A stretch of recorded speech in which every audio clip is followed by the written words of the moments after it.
Yeah, so DeSantis and his aides, basically, this is a few years ago now, basically cooked up this idea that they could, if they passed a law in Florida that directly and deliberately violated the regime under New York Times versus Sullivan, maybe, well, first of all, in the short term, that would make it easier for people like Ron DeSantis to file lawsuits against the mainstream media that he so hates. But it would also, in the medium term, the hope was that it would provoke the Supreme Court to get involved, and maybe they would use that case as a vehicle with which they could overturn New York Times versus Sullivan.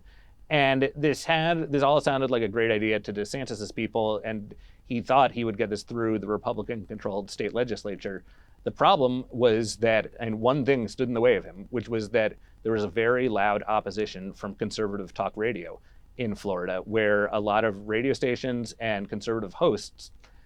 told lawmakers in the state that if they were to overturn New York Times versus Sullivan,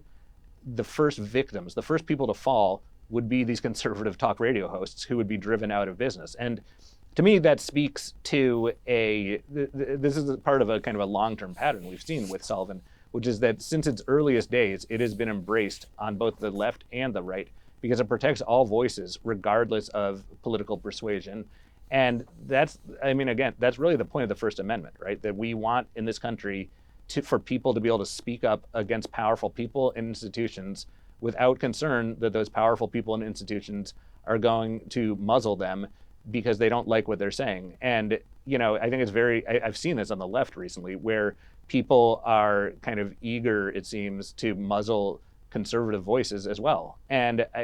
it's much more happening on the right toward the left, but it's also happening on the left toward the right a bit. And I think that is I think that's a dangerous thing to do because the First Amendment is supposed to protect everyone, and that's kind of its majesty to me and why it has worked so well and why it's existed for 200 plus years without any really serious challenges.